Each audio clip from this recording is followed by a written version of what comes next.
¿Qué tal a todos? Pero muy buenas tardes. Un gusto grande saludarles a todos los colegas que nos están visitando. Bien, eh, realmente es un placer grande estar nuevamente acá reunidos, que nos estén acompañando. Bien, estamos muy felices de que tengamos nuevamente la oportunidad de poder juntarnos y de poder también ver un poco más de temas de la parte quirúrgica. Bien, hoy vamos a tener una charla diferente a la que normalmente siempre tenemos. Vamos a tener una charla más abierta, más amena, bien, donde vas a tener la oportunidad, mi querido colega, de poder preguntar absolutamente todo. Vamos a hacer una charla, un ping-pong de ida y vuelta, donde vamos a poder conversar, hablar, contarles un poquito acerca de nuestra experiencia, de algunos tratamientos en cuanto de complicaciones, y vamos a romper algunos paradigmas de la parte de cirugía oral y maxilofacial, pero vamos a adentrarnos un poco más a la parte de cirugía oral. Y también esta vez si el chat lo vamos a hacer trabajar un poco más de corrido, bien, vamos a abordar netamente temas de infecciones, cómo tratar las infecciones, cómo son los tratamientos en complicaciones y todo eso. Así que si no tienen ningún inconveniente, vamos a poder conversar, tenemos una hora y largas para poder hablar con el doctor que nos está acompañando, que gentilmente nuevamente nos acompaña. Sabemos que es una persona muy ocupada y una persona que también ama la docencia, ¿no? En este tiempo quiero darle la cordial bienvenida al doctor Freddy. Doctor Freddy, buenas tardes, ¿cómo está? Saludos desde la Argentina. ¿Cómo anda mi querido doctor? Hola, doctor, muy buenas tardes. ¿Cómo está? Un saludo a ti y a todos los que nos acompañan el día de hoy. Bueno, un placer acá para sentarnos de vuelta a discutir aquello que nos gusta a todos y involucra esto que todos conocemos como el tremendo mundo de la cirugía bucal y maxilofacial, ¿verdad? Para mí otra vez es repetirte, es un placer poder compartir una tarde, una charla en este momento bueno, nos tiene a todos, a la gran mayoría en casa. Y bueno, tratar de ser una pequeña compañía para todos, poder tratar de hacer esto un poco más ameno y que podamos seguir adelante en nuestra formación, en nuestro sistema de formación que tenemos y por sobre todas las cosas, tratar un poco de romper aquellos mitos que bueno, que teníamos arraigados en mucho tiempo y que venían hablando mucho tiempo y que hoy en día en realidad, como dice su nombre, son simplemente unos mitos, ¿verdad? Y que se fueron transmitiendo, creo yo, de, de generación en generación, muchas veces sin ninguna evidencia científica y que los traíamos como propios sin saber de dónde venía. Simplemente unos Sí, mitos, ¿verdad? Y que se fueron transmitiendo, creo yo, real, de, es real de que generación en generación. vamos a tener un tiempo con todo lo que es la parte de conversar hoy, ¿bien? Y vamos a tener la posibilidad también grande a todos poder preguntar, nos van a poder contestar y también nos van a poder responder algunas preguntas. Capaz sea un poco la copia del sonido del celular o algo que tenga por ahí. Me imagino que debe ser algo por ahí. Como hay el video, entonces es generalmente entre los dos. Ahí está. Perfecto, ahí está, justamente. Me había olvidado ese gran detalle, habían comentado, le pido disculpas. Bien, hoy, mis queridos colegas, vamos a tratar de responder absolutamente todo. Vamos a abrir la cancha, como decimos acá. Vamos a abrir la cancha a lo que se dimensione, a lo que se pueda entender. Y hoy vamos a empezar. También ya varios colegas se nos están sumando. Les pedimos a ver si ustedes quieren compartir la charla. Les aconsejo que va a estar muy buena. Bien, y también si ustedes quieren preguntarnos algunas cosas, también las vamos a responder. No vamos a hacer una clase magistral como anteriormente hicimos. Vamos a hacer al contrario, vamos a responder las preguntas que ustedes tengan en cuanto a tratamientos, ¿bien? Pero antes vamos a empezar sobre un tema muy interesante. Eh, Siempre hay estas características, mi querido. Una muy buena pregunta de un colega que que un alumno está empezando en la facultad, un alumno que está empezando en lo que son la parte de cirugía, ¿bien? ¿Cuáles son las complicaciones más comunes que suceden en la parte quirúrgica, Doc? Bueno, vamos a partir de cuestionamientos simples, ¿verdad? Cuando nosotros hablamos de cirugía bucal, hablamos de un mundo más grande, pero el que hacemos referencia básicamente a las exodoncias dentarias, ¿verdad? Y de ahí sabemos perfectamente que podemos dividir el grupo básicamente en dos, ¿verdad? Exodoncias simples y exodoncias complejas, ¿verdad? Exodoncias simples son aquellas de las cuales nos tomamos de forceps y elevadores nada más como para hacer las exodoncias, y las exodoncias complejas son aquellas que aparte de los forceps y elevadores estamos utilizando otras técnicas, como por ejemplo la odontosección, la osteotomía. Utilizamos una vía directa, eh, quirúrgica en este caso, que sería un colajo para realizar una odontosección o una osteotomía en otros casos, ¿verdad? Bueno, partamos que basándonos en la complejidad muchas veces de la exodoncia, nosotros podemos ir a buscar cuáles son las complicaciones de esta exodoncia, ¿verdad? Existen, si vamos a ver nosotros, existen complicaciones intraoperatorias y complicaciones postoperatorias. Estas complicaciones postoperatorias pueden ser otra vez mediata o inmediata, basándonos en todo el artilegio ese que tenemos ahí adentro, ¿verdad? Mayormente yo encuentro problemas en las complicaciones postoperatorias, que es la que normalmente podemos encontrar, ¿verdad? ¿Y en cuáles de ellas? En aquellas complicaciones postoperatorias de las exodoncias complejas, ¿verdad? A eso nos referimos. ¿Y por qué hay más en ese caso que en los otros casos? Y sencillo, ¿verdad? Porque tenemos mayor tiempo quirúrgico, hicimos mayor cantidad de procedimientos, tuvimos una situación un poco más traumática que en una exodoncia simple, o sea que es algo que una cosa va llevando a la otra, ¿verdad? Vamos aumentando pasos, vamos aumentando tiempo, vamos aumentando situaciones, entonces eso nos lleva a básicamente poder tener mayor cantidad de complicaciones, ¿verdad? Y partamos de una muy común en la cual nosotros podemos evaluar, ¿verdad? Que es el dolor, ¿verdad? Como primer motivo normalmente de exodoncia en el postoperatorio, nosotros encontramos que el paciente tiene dolor, ¿verdad? Que al paciente le duela en el postoperatorio, muchos dicen, no, pero eso tiene que pasar, le tiene que doler. Pero existen pacientes que le duele y otros pacientes que ni siquiera le duele. O sea que básicamente, qué es lo correcto? ¿Que le duela o que no le duela? No, lo correcto es que le moleste. El paciente lo correcto es que le moleste. Una molestia no es un sinónimo de dolor, básicamente, ¿verdad? Eh, Yo creo que actualmente, si nosotros nos ponemos a ver las herramientas farmacológicas con las que disponemos, hacen prácticamente imposible que un paciente pueda pasar con dolor una situación como esa, salvo que haya una situación de complicación que le lleve al dolor al paciente, ¿verdad? Pero con todo el armamento hoy que nosotros tenemos desde el punto de vista farmacológico, podemos encontrar perfectamente una característica en esa clase de pacientes.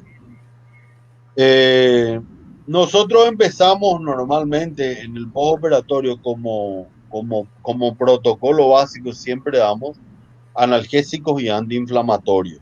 Yo utilizo mucho personalmente mi situación personal.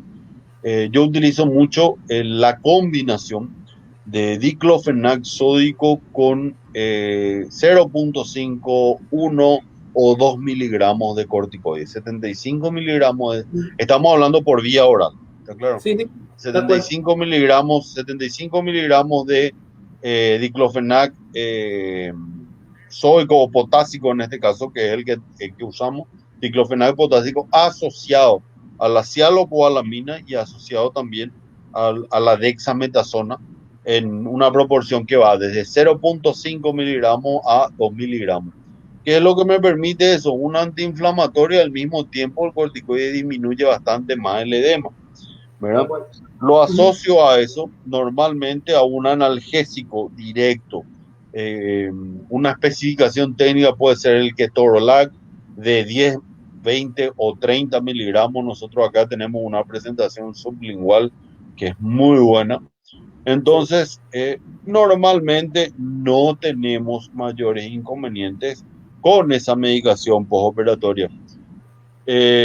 Sí, tenemos siempre dentro de los cuidados postoperatorios el hecho de que el paciente inmediatamente terminada la cirugía empiece el tratamiento farmacológico, ¿verdad? Porque existen casos en los cuales el paciente tiene que trasladarse otra vez una distancia importante, pasa el efecto del anestésico, empiezan las molestias, empiezan los dolores, características como esa que tenemos que tratar de evitar, ¿verdad? Yo normalmente termino la cirugía, por lo general, termino la cirugía igual, lo mismo, hago una pequeña infiltración anestésica, pero como analgesia, ¿verdad? Bien. Entonces, eso me permite a mí que el paciente pueda trasladarse hasta donde pueda trasladarse. Si no tiene algo a mano, lo hace en el momento que tenga y tengo ese tiempo básicamente posterior a la exoncia que me permite a mí que el paciente pueda manejarse perfectamente, ¿verdad?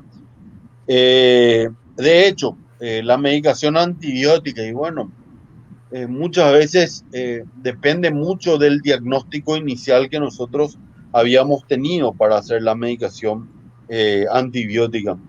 Yo personalmente, yo no utilizo antibiótico terapia previa a la cirugía, salvo que sea una profilaxis especificada o tipificada porque el paciente es un paciente con compromiso médico, ¿verdad? Pero básicamente no la utilizo de rutina, prequirúrgica. Sí, postquirúrgica, sí la utilizo dependiendo, lógicamente, del diagnóstico inicial que tenía. Pero Sí. básicamente de esa manera nosotros manejamos el dolor. Hielo en una posición de colocarlo 15 minutos, descansar 5 minutos y así sucesivamente hasta bien entrar a las 8 a 12 horas normalmente dependiendo de las características quirúrgicas. Nosotros tratamos de fijar todas las cirugías por la mañana, bien temprano por la mañana, justamente teniendo en cuenta de que si existe algún tipo de complicaciones, las vamos a trabajar a la tarde a esas complicaciones que podamos tener en ese punto. Eso es desde el punto de vista del dolor, del manejo del dolor. Una de las características que se pueden presentar, no muy a menudo, pero que se presentan es, el paciente dice, doctor, siento que tengo fiebre. Es una de las características que muchas veces el paciente dice. Bueno, en la literatura se describe la hipertermia como una característica que puede ocurrir en el postoperatorio, está claro. Y normalmente puede durar entre 24 y 48 horas, pero es una febrícula que no en todos los pacientes se va a desarrollar, pero sí se pueden desarrollar. Digamos, ¿no? Entonces esa clase de cosas son totalmente valorables. Otra de las cosas muy importantes de diferenciar aquí es el edema postquirúrgico y el hematoma, ¿verdad? Eh, Tengamos que tener en cuenta siempre dos cosas que son totalmente distintas, ¿verdad? El hematoma es un acúmulo sanguíneo en tejidos profundos, en este caso en una situación postquirúrgica, ¿verdad? Y el edema es producto de la extravasación del líquido extracelular a esos espacios, pero a esos espacios no profundos, sino espacios superficiales, ¿verdad?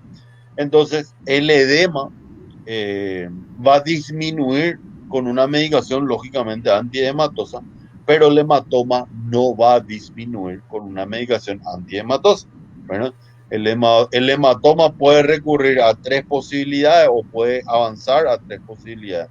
O se reabsorbe básicamente, que es lo que buscamos siempre, se infecta, que es otra de las posibilidades, o de lo contrario se calcifica, ¿verdad? Esas son las tres posibilidades que va a tener este hematoma. pero tenemos que tener en cuenta de que la coloración cutánea del paciente perfectamente se evalúa. Normalmente el paciente siente características muy clásicas de un hematoma, entre ellas el trismo, ese muy marcado a nivel en el postoperatorio.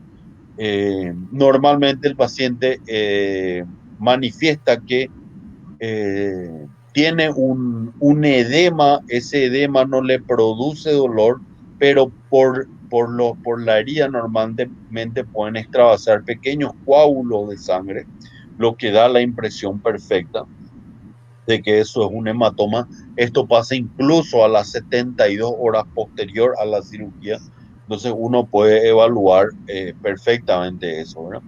Sea, son características que nosotros vamos viendo, vamos evaluando, eh, muchas veces hacemos el seguimiento y muchas veces tenemos que tener en cuenta también de que el paciente nos va a hacer saber cuál es la situación real eh, en este manejo de lo que estamos viendo, ¿verdad? Tal cual, habitualmente siempre cuando doctores, cuando hagan una parte quirúrgica, comparto plenamente lo que dice el doctor, siempre hay que planificar todo tipo de tratamiento. El doctor dio una clase magistral en cuanto a patologías de base, en cuanto al dolor y todo esto. Habitualmente también comparto de la parte analgésica. Nosotros habitualmente acá, en mi práctica particular, siempre me gusta combinar, no por vía oral, sino con inyectables, la dexametasona.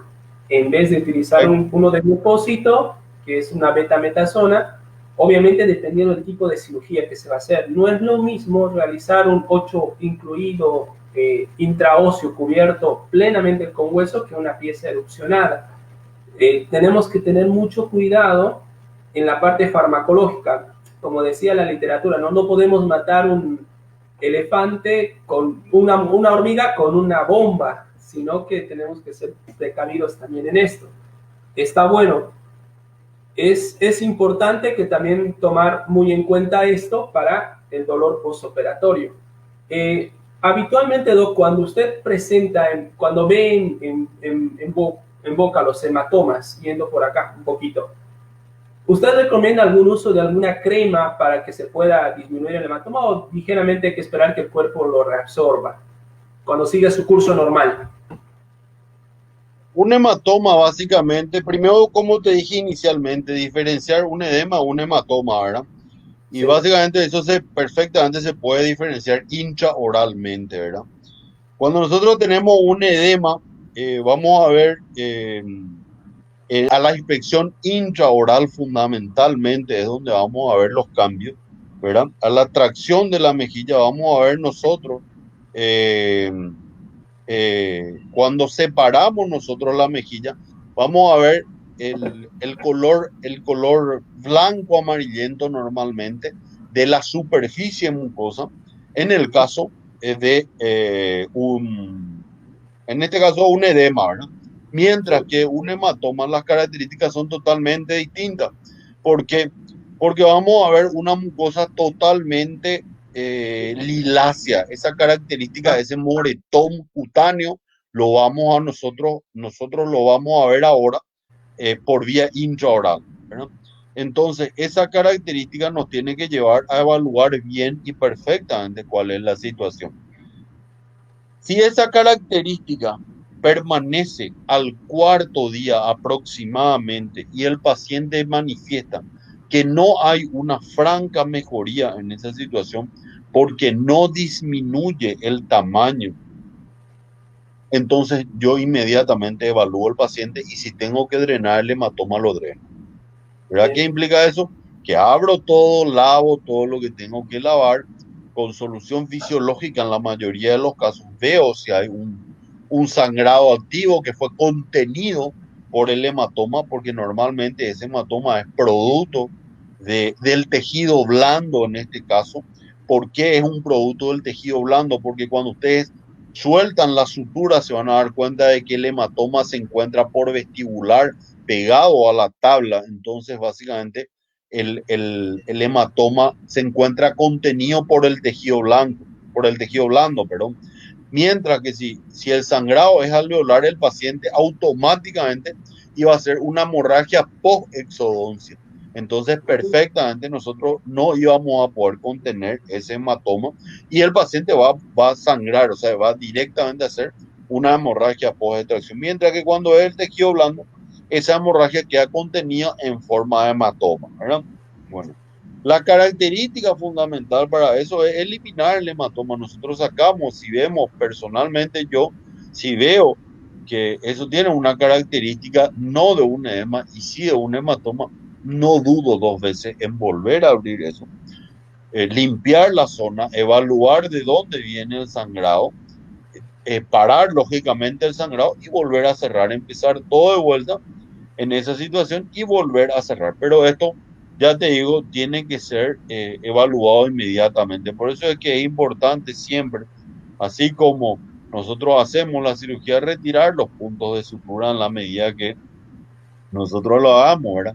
Realmente ahí termina la técnica quirúrgica. La técnica quirúrgica termina con el retiro de los puntos de sutura. Ahí termina la técnica quirúrgica, ¿verdad? Entonces, es muy importante ese manejo, ¿verdad? Otra de las cosas que coincido plenamente contigo, de que también la medicación por vía intramuscular o mucosa está perfectamente probada en la literatura, ¿verdad? Y una de las cosas que perfectamente están probadas es que la dexametasona funciona perfectamente para casos como estos en los cuales nosotros vamos a hacer una cirugía programada, sabemos que vamos a generar un inconveniente dentro del lecho quirúrgico, ¿verdad? Y nosotros utilizamos en este caso, hemos hecho, en el curso que tuvimos, hemos hecho varias situaciones de prueba, ¿verdad? ¿Por qué? Porque hemos hecho dexametasona de depósito de una sola dosis prequirúrgica, una hora antes, ¿verdad? Intramuscular a nivel deltoide.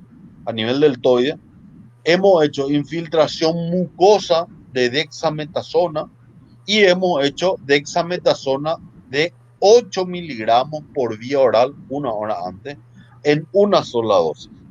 Sí. Y también hemos hecho pruebas de dexametasona asociada a lo que te dije con los AINES, ¿verdad? En proporciones que van desde 0.5 miligramos de dexametasona hasta 2 miligramos. Y la verdad que esa situación es la que mejor nos resultó. Siempre estamos hablando de dexametasona. Sí, sí. Yo sé que en la Argentina también existen medicaciones o fármacos similares que son antiedematosos, como por ejemplo, yo no, lógicamente no tengo conflicto de intereses con ninguna marca, pero existe la serrapeptasa, que es una de las Sí. características que pueden haber allá. Eh, yo no sé, creo que no tienen ustedes allá la alfa-milasa, pero son exactamente de la misma familia, ¿verdad? Y sé que la serrapeptasa sí la tienen allá. Bueno, las características fundamentales es que eso actúa a nivel enzimático, ¿verdad? O sea que cuando uno produjo el efecto traumático, prácticamente no tiene ningún sentido el manejo con esa clase de cosas. Sí tiene un sentido importante el realizar la medicación previa a la cirugía. ¿Por qué?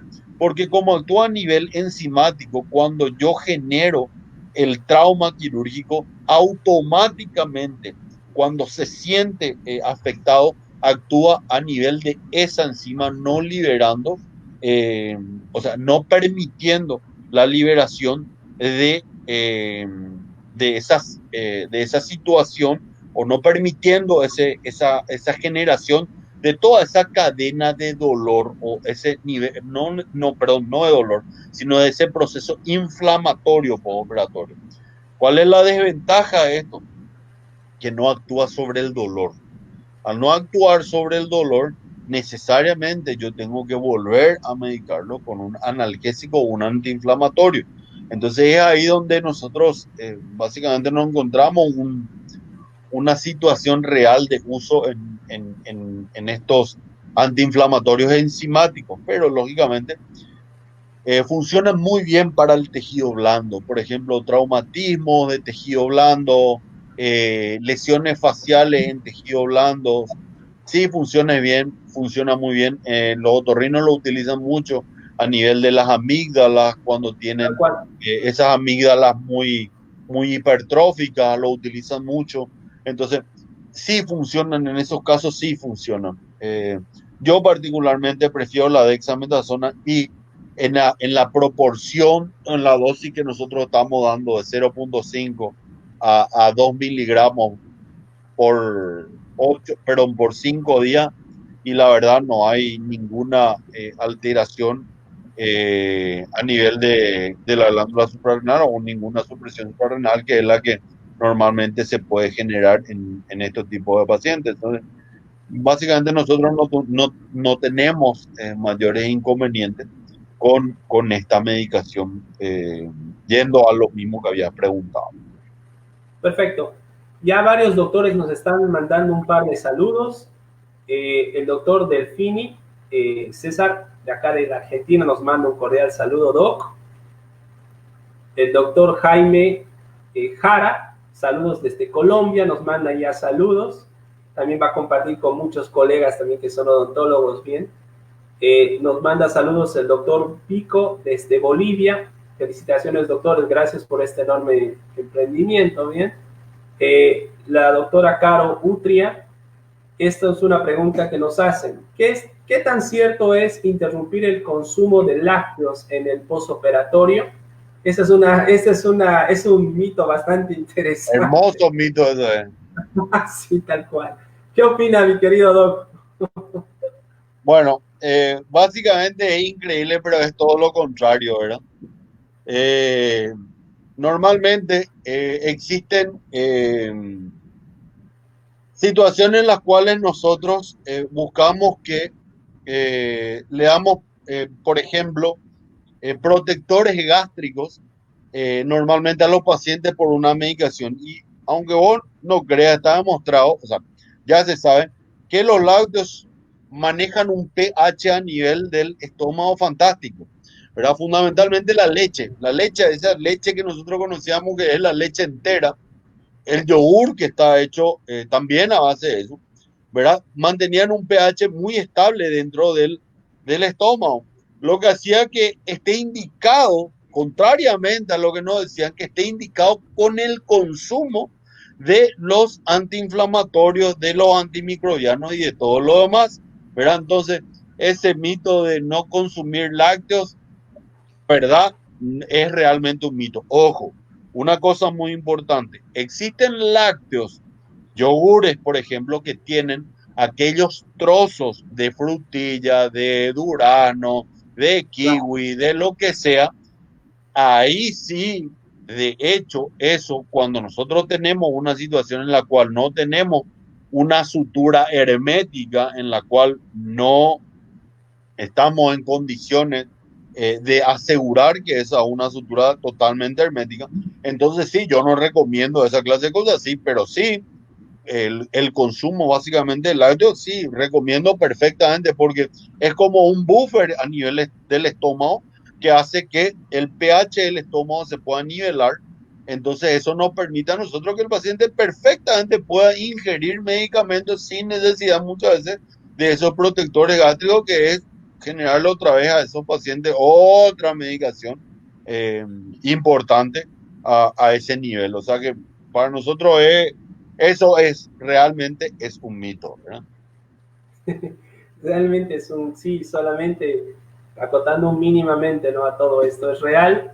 Chicos, cuando nosotros mandamos siempre el consumo postoperatorio, sabemos que después de una cirugía se pierde energías, ¿bien? Es bueno también tomar en cuenta el tema del consumo postoperatorio posterior, y generalmente el yogur es un buen asociado para la alimentación, comparto. Sí, tengamos cuidado de que cuando suturemos tienen que estar las zonas bien afrontadas, no degolladas, como nosotros decimos, no tenemos que hacer un matambre en la sutura, sino que para evitar de que si hay alguna semilla se pueda meter al interior de la herida quirúrgica y evitar alguna complicación postoperatoria. Ya varios doctores nos mandan saludos, Doc, y también nos están haciendo algunas preguntas. Esto también es interesante. El doctor Rico nos pregunta, ¿cuáles son los criterios de diagnóstico y quirúrgico que toman en cuenta en pacientes candidatos a bichectomía? Es un tema bastante polémico, que va a estar bueno, Doc. Creo que acá nos vamos a hacer un caldo. Bueno, es un tema bastante polémico porque yo tengo una forma de pensar muy distinta. Eh, Nosotros estamos formados como para hacer cirugía de este tipo, ¿verdad? Sí. Básicamente tendremos que, sabemos perfectamente que esto de la estética orofacial hace cuánto está entre nosotros y está como mucho 5 años, ¿verdad?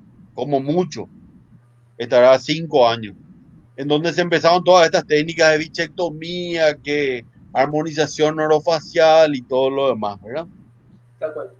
Eh, yo quiero ver a esos pacientes, yo quiero ver a esos pacientes allá por los 40, a las mujeres, allá por los 40, 42 años, ¿verdad? Cuando nosotros tengamos que ver esas características del colágeno cayendo en la cara y generando las clásicas características del catabolismo a nivel cutáneo, ¿verdad? Tengamos en cuenta de que por algo están las bolsas adiposas de Bichat ahí en ese lugar, ¿verdad? ¿Cuáles son las características fundamentales de la bolsa adiposa? Existen bolsas adiposas en varios lugares, no solamente en la cara, existen en la espalda, existen en otros lugares. Y las características fundamentales de estas bolsas adiposas o bolsas serosas también se las conoce, es evitar ese roce, ¿verdad?, que existe a nivel muscular en determinados movimientos. Y en la cara perfectamente sabemos que esa bolsa adiposa de Bichat está ubicada básicamente entre el buchinador y el macetero. ¿Está claro? Entonces, ahí nosotros tenemos una característica fundamental porque uno está medial y el otro está lateral. O sea que uno está hacia la línea media, el otro está más hacia afuera. Uno es un músculo de la cara, el otro es un músculo de la región facial. O sea, tienen características distintas. ¿Está claro? Pero ¿cuál es la característica que tienen ambos músculos? Y la característica es que generan un rozamiento entre ellos. ¿Está claro? Y ese rozamiento está separado o mediado por la bola adiposa de Bichat, por una de las tantas prolongaciones que tiene la bolsa adiposa de Bichat. Entonces, yo creo que los problemas con eso no los vamos a ver hoy. No lo vamos a ver en esa chica de 20, 22, 23, 24 años que se está sacando, sino que vamos a verle a esa chica ya a los 40 años, cuando todo esto venga para abajo y nosotros nos quedemos con los pómulos saltones, ¿sí? Y con los cachetes hundidos. ¿Está claro? Entonces ahí yo creo que vamos a encontrar o vamos a ir a buscar la solución, que va a ser agregar grasa probablemente en el lugar donde la sacamos, ¿verdad? Que no sé para qué la sacamos. ¿Cuáles son los parámetros que me dicen hacer para mí bichectomía? Y la verdad, si me preguntan hoy a mí cuál es el parámetro, y el único parámetro es estético, no hay otro parámetro. Yo sé que existen casos en los cuales lo pueden utilizar para una armonización, cierto, lo utilizan como un tratamiento estético por ortodoncia, cierto, eh, lo utilizan en situaciones en la cual quieren generar una marcación también a nivel mandibular para hacer más armónico el tercio medio facial, cierto, pero yo creo que la naturaleza es sabia por algo, ¿verdad? Y sacar esa clase de cosas hoy me parece que no es lo correcto. Sí, hemos tenido casos en los cuales nosotros hemos sacado una pequeña parte de otras las prolongaciones, no la prolongación bucal, sino otras prolongaciones para colocarnos a nivel del malar, para ganar un poco de volumen en aquellos pacientes en los cuales nosotros tuvimos en algún momento casos en los cuales los malares no quedaron simétricos en tanto en sentido anteroposterior. Entonces hicimos un relleno graso en esos casos. Hemos utilizado la bola adiposa de Bichat para lo más común que usamos es para rellenar comunicaciones bucosinusales como una posibilidad, pero no es la misma prolongación que estamos retirando en la bichectomía, ¿verdad?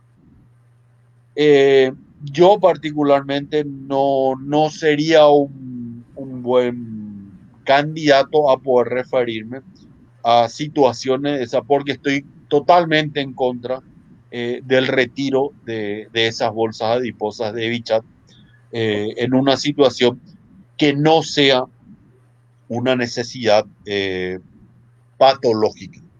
Esa es personalmente mi opinión, doctor. O sea, yo personalmente opino algo así.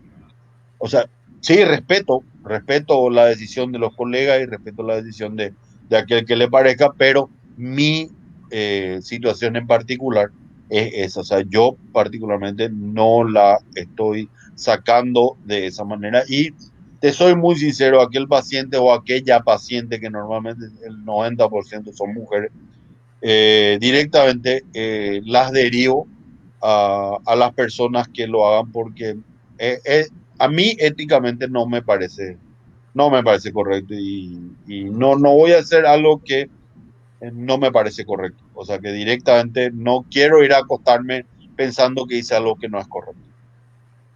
Muy bien, Doc. Compartamos básicamente capaz en este último tiempo la migración de la odontología a otras áreas está siendo como que un paradigma, abriendo muchos caminos interesantes, ¿bien? Y también algo que capaz dejando muy en claro las únicas personas que están capacitadas para este tipo de cirugías que tengan que ver es un cirujano maxilofacial.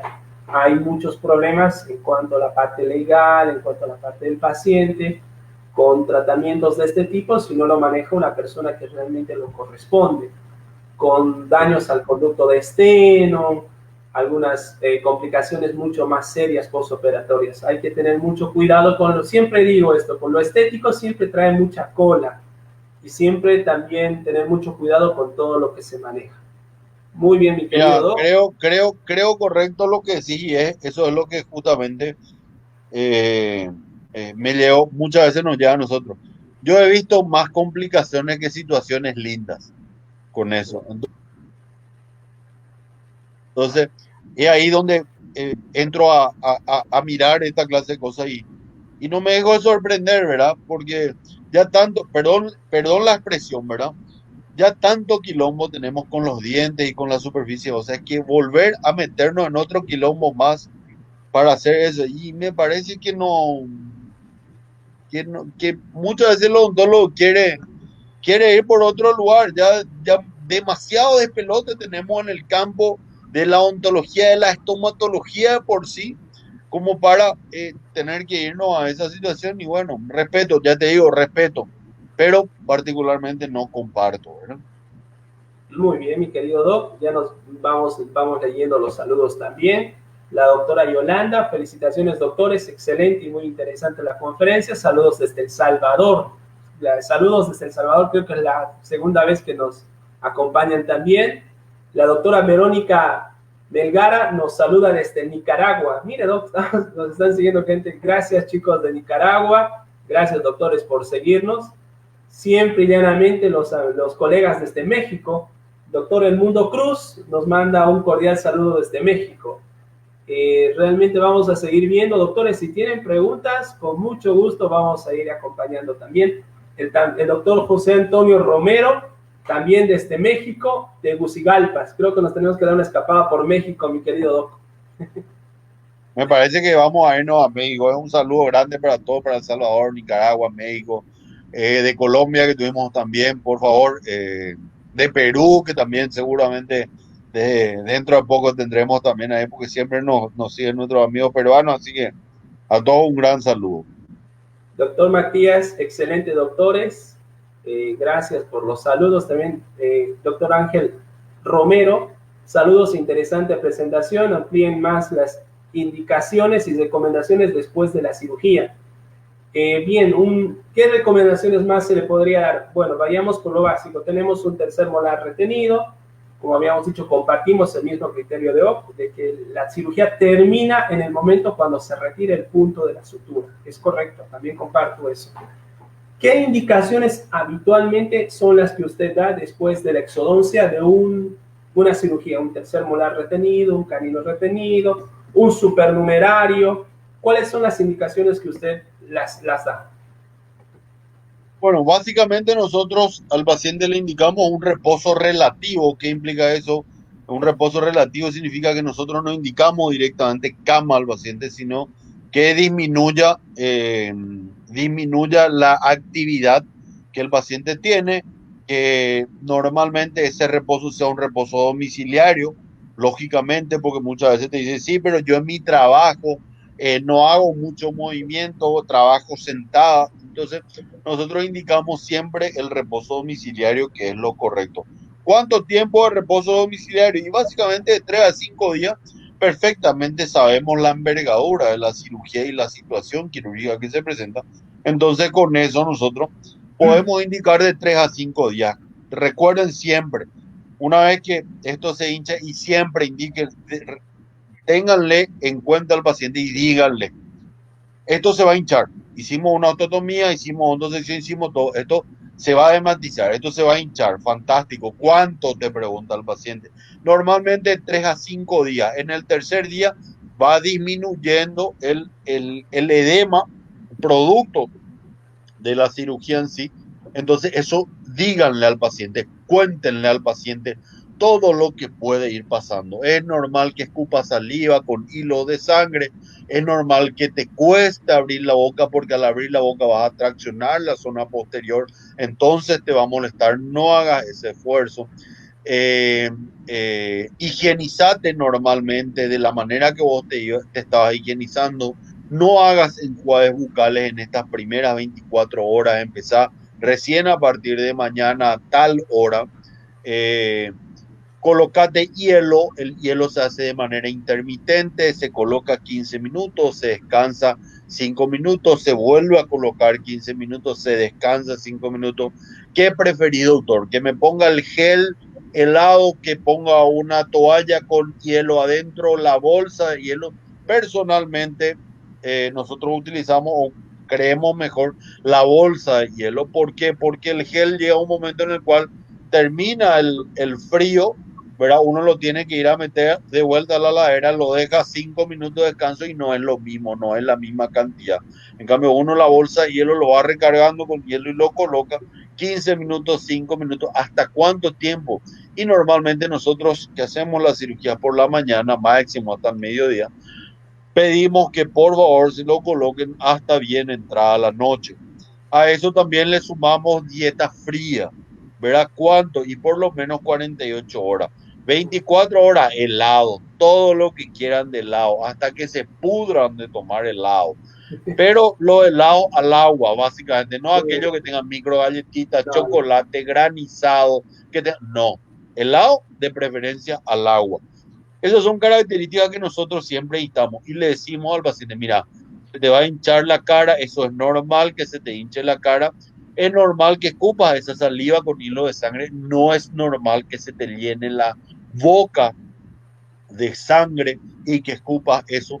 Por favor, cuando tengas mucha saliva en la boca, traga la saliva, no la escupas y escupas, porque eso hace que normalmente se pueda levantar el coágulo. O sea, son características que nosotros conversamos con nuestros pacientes justamente inmediatamente después de terminar la cirugía y ya tenemos todo escrito eso en la clínica, en la cual nosotros le damos al paciente como un recuerdo, como para que él tenga esa clase de cosas. Básicamente esas son las características que yo siempre voy a sugerir. Muchas veces nosotros decimos y ya conocemos que el paciente es muy especial en cuanto al dolor, porque muchas veces nosotros nos damos cuenta de que mucho traumatismo quirúrgico hicimos durante la cirugía. Entonces muchas veces nosotros podemos levantar un poquitito más la analgesia y hacemos, en lugar del ketorolac, hacemos una combinación de paracetamol con codeína, que lo podemos hacer por 72 horas máximo, ¿verdad? Entonces, muchas veces eso también nos ayuda mucho para el dolor. No lo hacemos en todos los casos. sí lo hacemos en aquellos casos donde nosotros vemos que eventualmente puede haber un dolor eh, postquirúrgico importante. Entonces ahí sí estamos como para manejar una cosa de esa clase, una situación de esa clase. Muy importante lo que les dije, el edema, ¿verdad? Recuérdenle al paciente que siempre se va a hinchar porque una de las primeras cosas que pregunta al paciente es, doctor, se me hincha mucho la cara. Es normal que haya edema, pero ese edema no debe de doler, ¿verdad? Va a molestar porque va a generar tensión, pero no debe de doler. Fantástico, ustedes le dijeron que se va a dermatizar y no se dermatizó. Bueno, ustedes son los reyes de la cirugía si eso no pasó, ¿verdad? Entonces, es importante hacerle saber al paciente que si ya sabía que se iba a dermatizar, perfecto, es recorrer ese clásico o esa clásica situación nada más. Generalmente es importante también, chicos, que tomen en cuenta algunas indicaciones, el doctor las dijo todas, pero también hay que tomar en cuenta algo. Si su paciente fuma, tengan mucho cuidado. Si el Correcto. paciente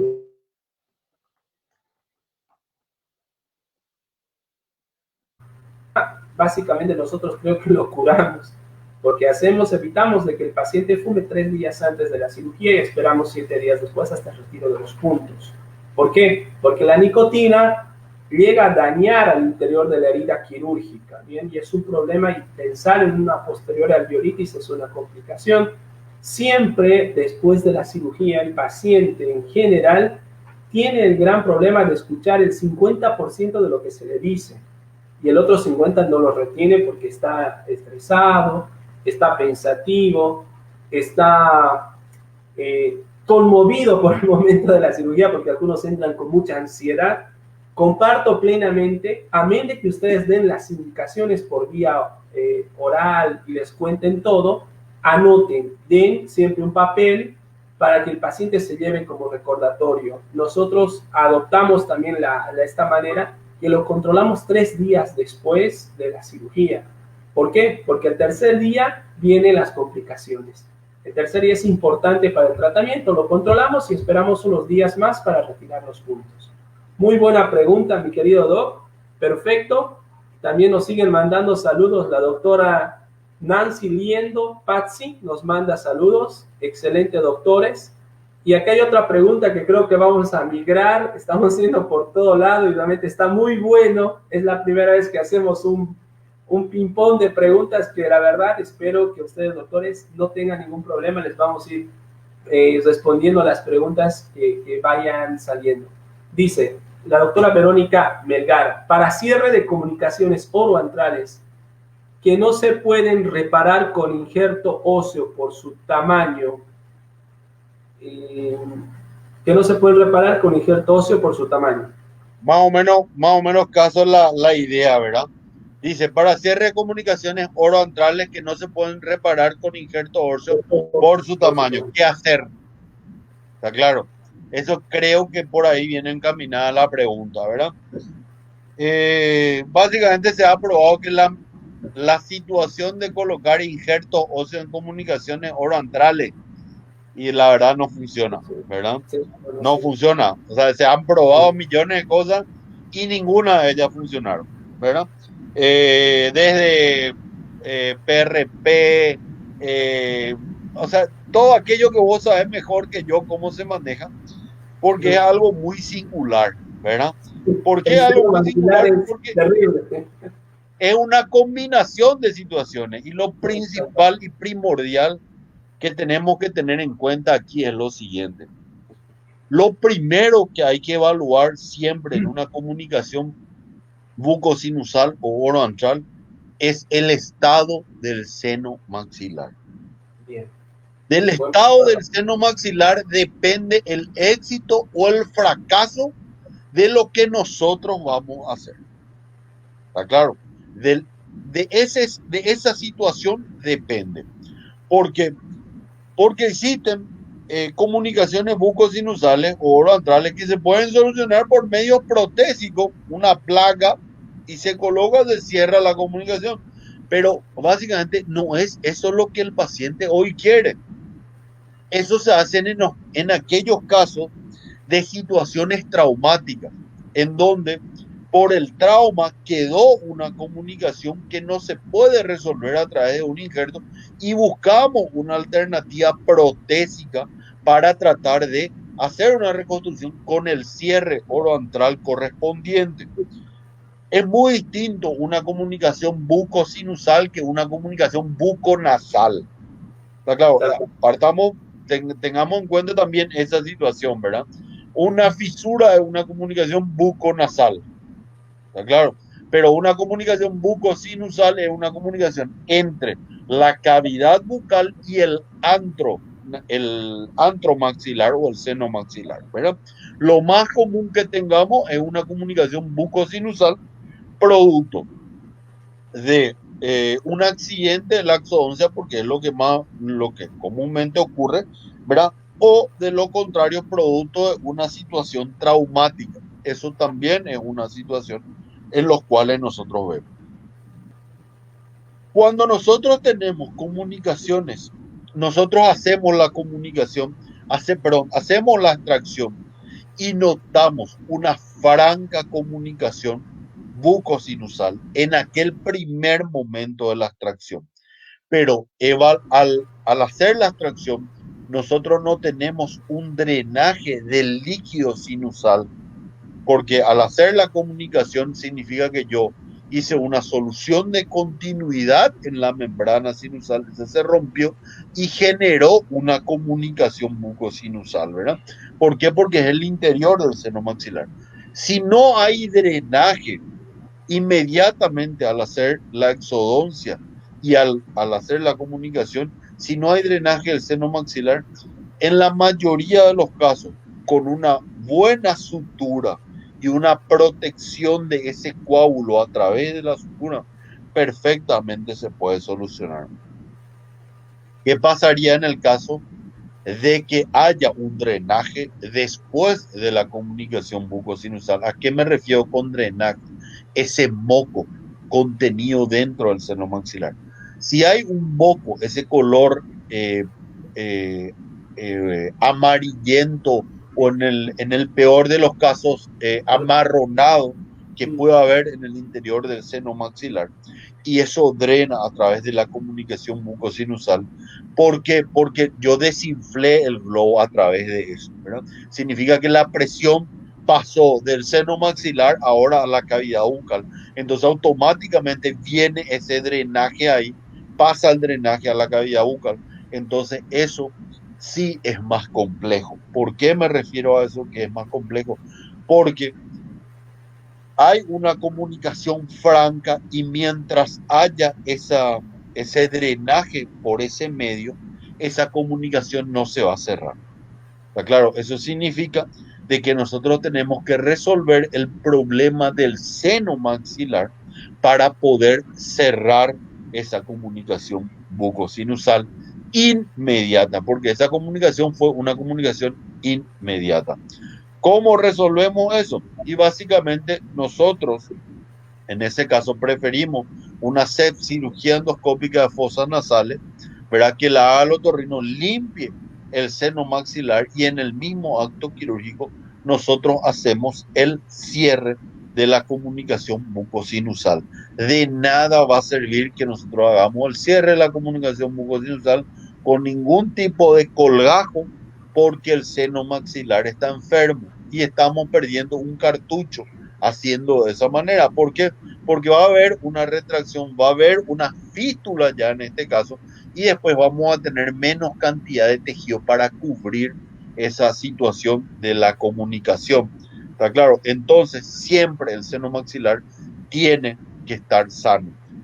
¿Cómo yo veo eso? Y lógicamente en una tomografía, ¿verdad? Si nosotros tenemos unos niveles sinusales importantes, líquidos, a nivel del seno maxilar y ese seno maxilar está enfermo. Básicamente sabemos que ese seno maxilar está enfermo, entonces tenemos que limpiar el seno maxilar y ahí proceder a la obturación de la comunicación bucosinusal. ¿Cómo? Y existen características, inmensa cantidad de colajos que se puedan hacer, pero desde colajos locales de simples avances hasta colajos rotatorios, perdón, incluso en esa zona, incluso en comunicaciones mucho mayores, tenemos colágeno que podemos obtenerlo de otros lugares para trasladarlo hasta eso, ¿verdad? Las comunicaciones que se pueden cerrar o obturar con colgajos son aquellas comunicaciones pequeñas. Eh, Básicamente, ¿a qué llamamos comunicaciones pequeñas? Y teóricamente son colgajos menores de 4 o 5 milímetros. O sea, hasta medio centímetro nosotros podemos utilizar colgajos de avance directo como para poder obturarlo, ¿verdad? Cuando ya sobrepasa esa cantidad, ese tamaño, y estamos hablando de comunicaciones más grandes, más importantes, y fundamentalmente aquellas que no han cerrado por una situación en la cual se ha hecho una cirugía y no ha funcionado o el colágeno no ha hecho lo que tenía que hacer. Entonces esos casos son los cuales nosotros ya tenemos una fístula oroantral y la tenemos que resolver como tal. ¿Qué implica eso? Que el proceder es totalmente distinto. Nosotros tenemos que hacer necesariamente una limpieza total del seno maxilar, eliminar totalmente lo que podamos nosotros de membrana del seno maxilar para limpiar eso y a partir de ahí hacer los colgajos grandes o importantes de avance o de rotación, incluso apoyado en otra situación, como por ejemplo ahí sí es la bola adiposa de Bichat, en la cual nos da una primera protección al avance. Nosotros lo suturamos esa bola adiposa, hacemos la extensión de la bola adiposa por el lado interno del colágeno y a partir de ahí lo suturamos a uno de los labios de la región del paladar, ¿verdad? Y encima hacemos el colágeno de avance de la mucosa vestibular que nos permite hacer una doble obturación o hacer un doble parche en la zona, lo que nos da una mayor seguridad también en estos casos, ¿verdad?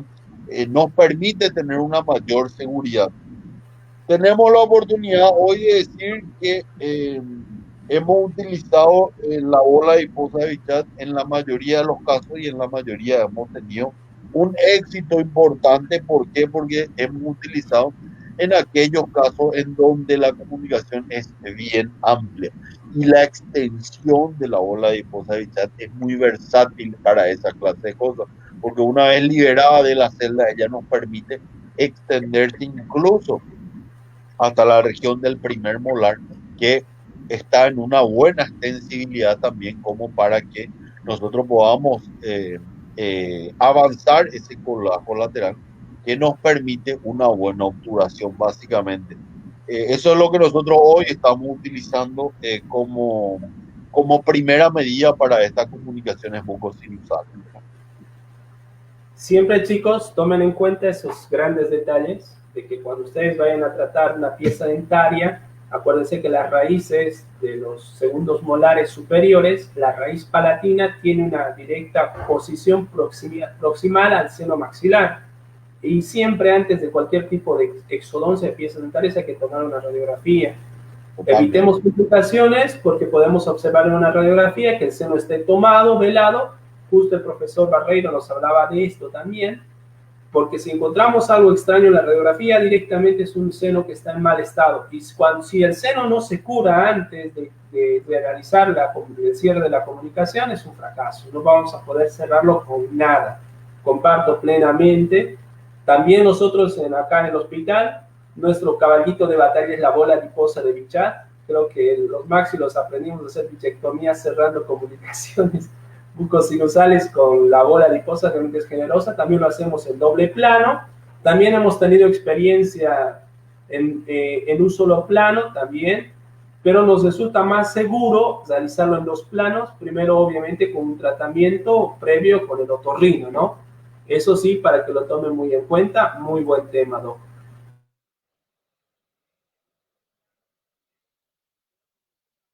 De Perú, la doctora Vanessa nos manda saludos, querido. Saludo grande, ¿eh? Desde México, el doctor José Luis Hernández nos manda saludos. Tenemos muchos colegas de México, muy agradecidos a la gente de México que también nos está siguiendo. ¿Bien? Realmente mucha gente en México nos sigue, así que un saludo muy grande. Siempre están prendidos a todos los vivos que hacemos, así que un saludo muy grande a la gente de México, ¿sí? Al doctor Miguel Ángel Arancibia desde Camiri, Bolivia, también los doctores desde Bolivia nos están siguiendo. Muchas gracias a todos los colegas de Bolivia también por acompañarnos. Un saludo cordial. El doctor Cristian Miranda también nos manda saludos desde Bolivia. Doc, ahora Saludos venimos. grande a todos los colegas bolivianos. Ya creemos que pronto podemos estar también por ahí, ¿eh? Hay que darse una vuelta por toda Latinoamérica, mi querido Doc. Esta es una muy buena pregunta y creo que es el talón de Aquiles de la mayoría de las complicaciones. Creo que es de los top 5, creo que está entre los primeros lugares. En una alveolitis, ¿amerita tomar antibiótico? Una gran pregunta. Bueno, básicamente acá podemos entrar en una riña de MMA, de lo que a vos te parezca, ¿verdad? Una Conor McGregor, Mike Tyson, no sé cómo te puedo explicar, ¿verdad? Pero bueno, son dos escuelas que hay que tener en cuenta siempre, ¿verdad? Básicamente, cuando nosotros hablamos de una alveolitis es una situación intraalveolar muy específica en la cual una escuela habla de la infección del coágulo y la otra habla de que se pierde el coágulo y de que todas las terminaciones quedan expuestas, ¿verdad? Entonces, la escuela que yo particularmente manejo en esta situación es que para mí los antibióticos no funcionan en una alveolitis. Sí funcionan los buenos y potentes analgésicos. Porque el paciente cuando viene con una alveolitis no viene con fiebre, viene con dolor. ¿Está claro? Entonces, ese dolor, cuando usted le preguntan al paciente del 1 al 10, ¿cuánto te duele el paciente? Te dice 120, ¿verdad? Entonces, ese dolor no va a calmar con un antibiótico, sí va a calmar con un buen analgésico antiinflamatorio. Yo no dudo en recetar en esos pacientes inicialmente paracetamol con codeína por 72 horas. Primera actividad que hago a ese paciente, lo lavo automáticamente cuando encuentro, confirmo una alveolitis, lavamos con clorexidina al 0,12%, digluconato de clorexidina al 0,12% las veces que sea necesaria. Si no tengo digluconato de clorexidina, lo lavamos con solución fisiológica, ¿verdad? Si no tengo solución fisiológica, lo hacemos con agua tridestilada, bidestilado, lo que tengamos, pero lo más importante es el arrastre que nosotros podamos tener ahí.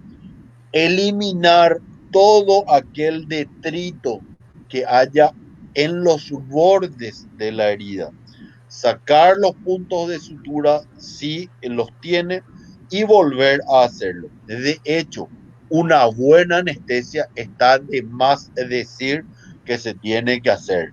Esto involucra una anestesia importante, una anestesia troncular que disminuya más bien el efecto de dolor que se pueda generar, ¿verdad? Pero lo más importante aquí siempre es la buena analgesia a este paciente. Eso es lo más importante y lavar varias veces la cavidad alveolar. Cuando yo estoy seguro de que lavé bien la cavidad alveolar, debo lavar 30 veces más. ¿Está claro? Entonces, ahí es la seguridad que yo puedo tener y volver a, vuelvo a decir, a eliminar todo lo que pueda eliminar. Eso de los raspajes duros y parejos, tratando de eliminar todo ahí. Y la verdad, yo no lo veo productivo a esa clase de cosas, porque el hecho de que ustedes hagan el lavaje ese que hacen con la clorexidina ya ayuda bastante para esa clase de situaciones, ¿verdad?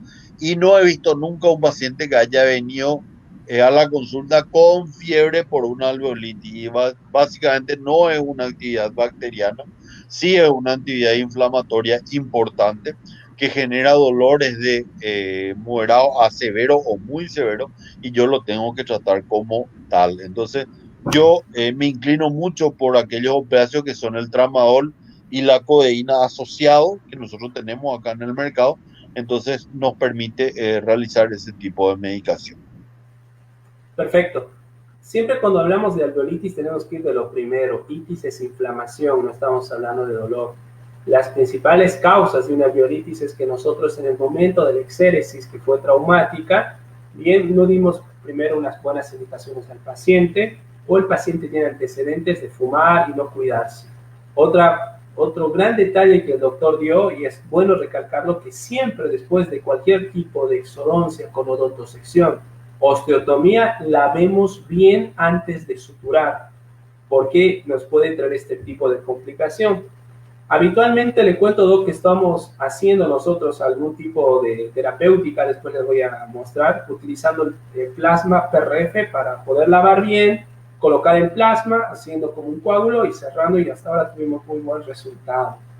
Pero también quiero destacar, el Nosotros, coágulo así como estás haciendo, nosotros como estás haciendo vos, nosotros tenemos ahora en el mercado una clorexidina adhesiva, ah, ¿verdad? mira, Entonces, lo que estamos haciendo es una vez que nosotros terminamos, hicimos el lavaje correspondiente del alveolo, colocamos la clorexidina adhesiva en el interior del alveolo. O sea que nos ha traído muy buenos resultados desde el punto de vista del proceso de curación, ¿verdad? De hecho, bien, hemos tenido referencias de que existen clorexidina asociada a ácido hialurónico, incluso que resultan mejor de lo que nosotros estamos colocando.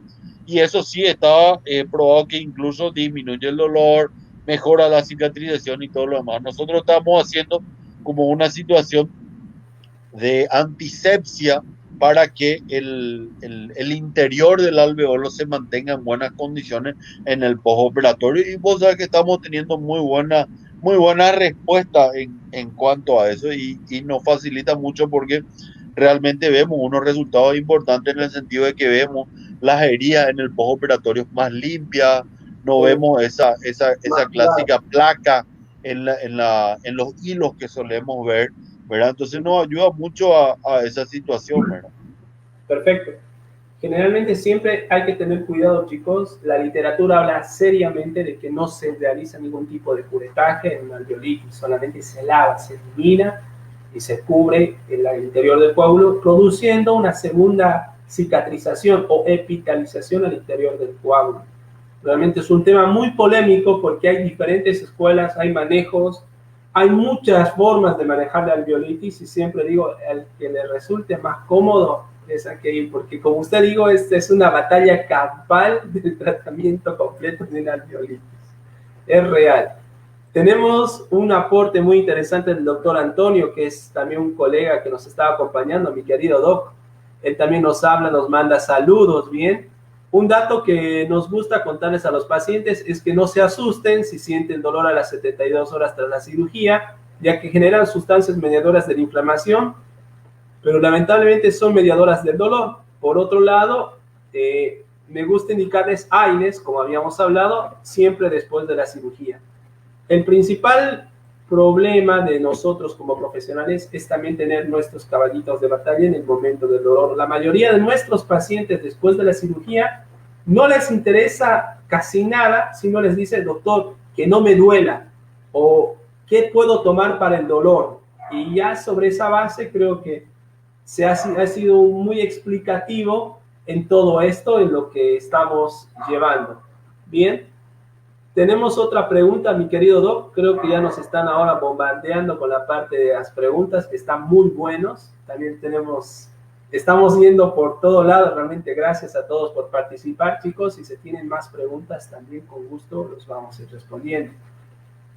Nos pregunta Vico y nos dice, ¿cuál sería el plan de tratamiento quirúrgico en abordaje de una cordal, incluido clasificación 3, C vertical, ya que su manejo es de cuidado y a la vez descuidado al momento de la planificación quirúrgica? Gracias, doctores.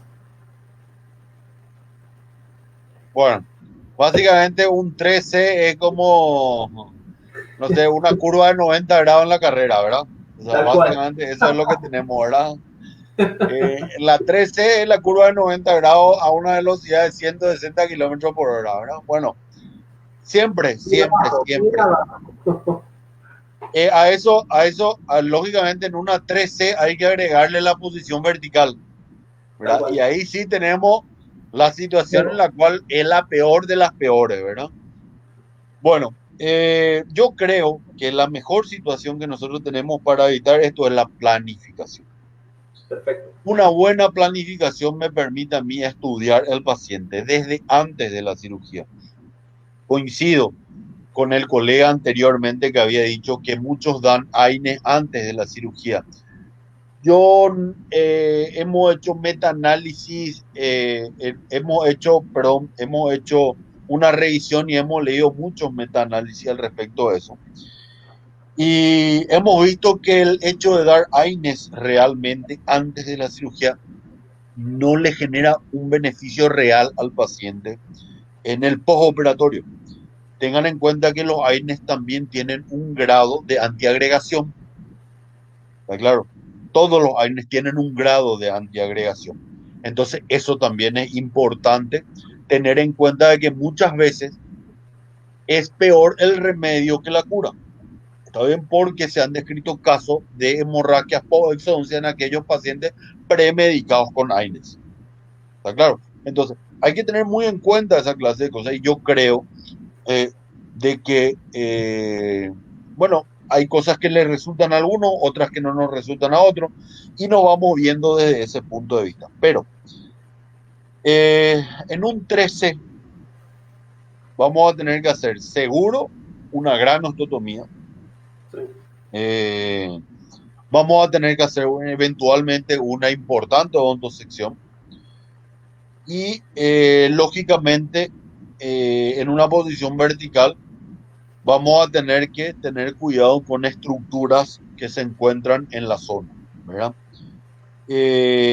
A tener en cuenta toda esta clase de cosas porque yo les puedo decir, bueno, yo particularmente utilizo un colgajo triangular con una descarga vertical a nivel de la mitad vestibular del 37 o del 47. Si tengo una retención intraósea muy, muy importante, esa descarga la hago bien hasta abajo el fondo del surco, como para tener un margen importante como para realizar mi osteotomía. Siempre busco liberar la línea oblicua externa, porque la línea oblicua externa para mí es el parámetro de la mandíbula en todo sentido. ¿Por qué? Porque en esa línea oblicua voy a apoyar el separador de Minnesota o el de Langenbeck o el que quiera, y me va a permitir a mí saber que si yo paso de ella voy a tener una debilidad mandibular mucho más grande. ¿Verdad? ¿Por qué? Porque la mayor cantidad de tejido óseo a nivel de la zona del tercer molar está justamente representada por la línea oblicua externa, ¿verdad? Entonces, en la medida que yo me vaya comiendo la línea oblicua externa en mi osteotomía, voy a ir mirando que el grado de intrusión intraósea es mayor. Entonces ahí es donde yo tengo que ir teniendo cuidado. ¿Qué implica eso? De que en la medida que yo voy haciendo una osteotomía, comiendo en esa osteotomía la línea oblicua externa, tengo que tener en cuenta de que tengo que realizar una fuerza bastante más prudencial. Y esa fuerza bastante más prudencial yo la voy a tener que ir disminuyendo incluso con una odontosección y con una buena aplicación del instrumental para realizar eso, ¿verdad? Entonces, es prácticamente imposible decirle cuáles son las características de una 3C vertical. No, no es fácil hacer una 3C vertical. Creo que ya le dije una curva de 90 grados a 160 kilómetros por hora, en la cual la experiencia del cirujano eh, tiene un plus para realizar, ¿verdad? A todo esto hay que sumar la colaboración del paciente, si nosotros realizamos esto con anestesia local, tenemos un tiempo quirúrgico importante, ¿verdad? Por ende, yo siempre voy a sugerir una buena planificación antes de la cirugía. Siempre voy a decirles que lo más importante es visualizar el área quirúrgica. No significa que ustedes hagan una pequeña incisión, van a ser mejores cirujanos, no. Mejores cirujanos van a ser el día de mañana cuando ustedes hagan con ética lo que están haciendo y lo hagan de la manera más biológica posible esa situación. Por eso me refiero a que el parámetro de una incisión no es el parámetro de un buen cirujano o de un mal cirujano. El tiempo tampoco no es el parámetro de un buen cirujano o de un mal cirujano. Entonces quiero que entiendan de que muchas veces esa situación se va a dar con la experiencia y la mayor cantidad de cosas como esa que hemos tenido. O sea, básicamente eso es mi reflexión en cuanto a esto que podamos decir, ¿verdad? Siempre también, chicos, tengan cuidado que la tomografía es muy importante en esto. Hay una técnica habitual que capaz, doctor, usted también utiliza, es la coronotomía, que no se hace el exéresis total, sino que es, obviamente, que se hace en casos muy específicos y muy indicados, ¿bien? Principalmente este tipo de cirugías es netamente del maxilofacial. Esto es un camino muy para abajo porque hay algún tipo de planificaciones, por si hay una fractura mandibular, hay que planificarla bien. Son terrenos un poquito más complejos para que se puedan manejar como cirugía maxilofacial.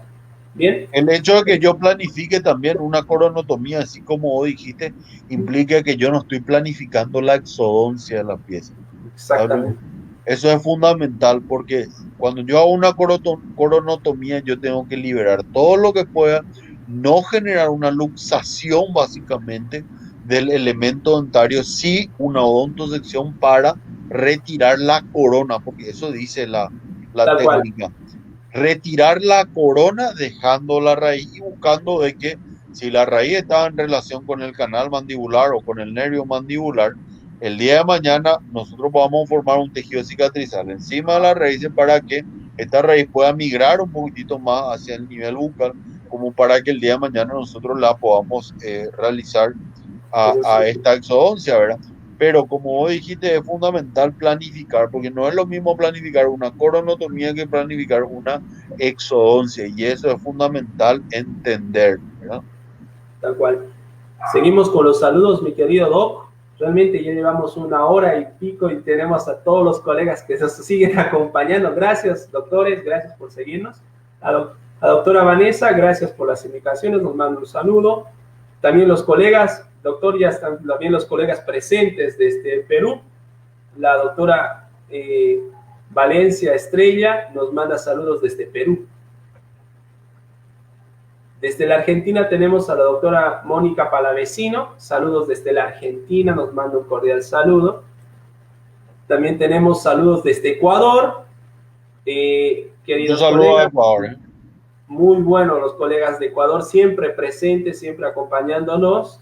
Bien, tenemos otra pregunta más, bien, que es de la doctora Shirley González Morales. Muy buenas tardes, me gustaría hacer una pregunta. Al haber comunicación orosinusal por exodoncia, me imagino que la bola de Bichat se introduce por el alveolo para el cierre. Sí, creo que eso lo hemos explicado. Sí, se introduce. Se utiliza como primer medio de cierre para sobre él tener que colocar el colgajo de avance, básicamente.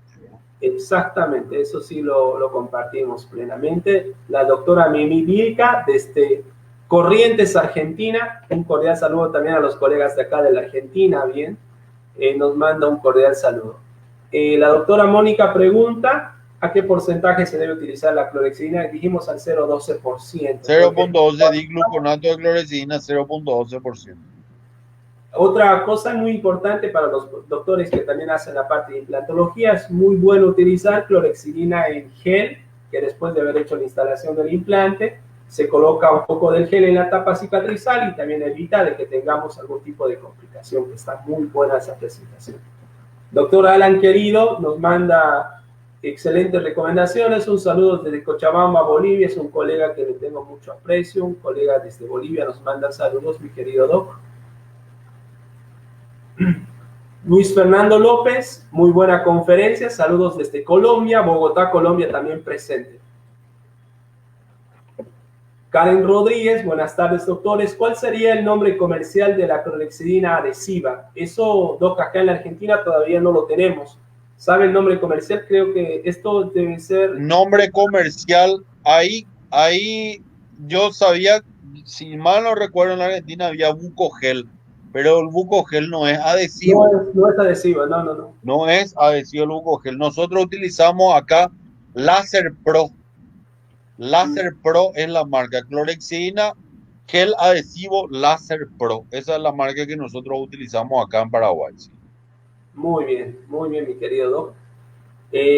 José Luis Hernández, utilizar, esta es otra pregunta, creo que ya con 3 preguntas más vamos a estar yendo por el camino, y esta es la pregunta clásica, es como un River Boca, ¿turbina o pieza de mano? Bueno, esto es, sí, es así, ¿verdad? Empezamos a preguntar y vamos a terminar mañana, ¿verdad? Pero bueno, yo creo que desde el 2001, perdón, desde el 2002 hasta hoy que estamos en el 2020, o sea, estamos hablando de 18 años, todas las hago con turbina, tanto la osteotomía como la ontosección. ¿Está bien? Hoy es mi preferencia, por una cuestión de preferencia. ¿Hemos visto enfisema? No, nunca he visto enfisema. Nunca hemos visto un enfisema, particularmente en nuestras manos, nunca lo he visto. He escuchado o he leído al respecto de enfisema de ese tipo. Sí, hemos leído. Sí. Pero hay un gran estudio que se hizo en el año, creo que 2002, en un hospital militar de Chile, que habían hecho más de 3.000 exodoncias de cordales retenidos, todas con turbina, ¿verdad? Y llegaron a la conclusión de que el único caso en lo cual se podían generar enfisemas eran en aquellos casos en los cuales se desgarraba el colgajo, ¿sí? Y el aire penetraba a los tejidos cervicales. ¿Está claro? Entonces, en esos casos sí había una alta posibilidad de generar un enfisema subcutáneo producto de eso. Pero yo no les puedo hablar en mi experiencia de que hayamos tenido un enfisema subcutáneo posterior a la utilización de turbina. También se ha descrito en otros trabajos de que la cicatrización posterior es prácticamente la misma en cuanto a la turbina y a la baja rotación posterior a la cirugía. ¿Qué implica eso? En el estado postoperatorio, ¿cuándo es mejor o cuándo es peor? Y realmente no se pudo determinar conclusivamente. Este análisis se hizo, si mal no recuerdo, se había hecho no recuerdo si fueron en mandíbula de cordero o en qué situación, pero estoy seguro que no era un estudio que se había hecho en pacientes, ¿verdad? Se había hecho y fue algo bastante importante porque habían hecho con un sistema bastante graduado, habían hecho estudios de densidades óseas posteriores a la cirugía y me pareció bastante interesante. Y ellos encontraron de que el proceso inflamatorio producto de esto es semejante o casi igual realizando con uno y con otro. No disminuye, no es menos doloroso ni más doloroso el postoperatorio realizando con turbina o realizando con baja rotación. Es lo que yo les puedo comentar respecto a lo que nosotros tenemos y hemos hecho bastante análisis al respecto y hemos encontrado de que básicamente esa situación, sí, yo les recomiendo cuando utilicen la turbina, utilicen una buena, muy buena irrigación para que ese barro que se genera producto de la ototomía salga inmediatamente y ustedes no tengan que estar rotando sobre ese barro. Entonces, traten de realizar esa clase de cosas. Básicamente, eso es lo que yo les puedo hablar desde mi experiencia nada más. Bien, habitualmente cuando nosotros utilizamos el caso de terceros molares, a mí me gusta combinar los dos. Utilizo ambas. Antes, cuando no había bueno, actualmente ya tenemos las turbinas de 45 grados de cirugía, o sea, podemos llegar Sí, tranquilamente abajo. sí, sí, Y sí. antiguamente, cuando no había eso, entonces utilizamos una pieza de mano larga, recta, utilizando las piezas de mano convencional para hacer la autoprotección. Sí comparto plenamente el efisema celular subcutáneo no súbito existe. Comparto que sí se produce cuando existe un exagerado desgarro de los tejidos blandos y migra a la parte cervical.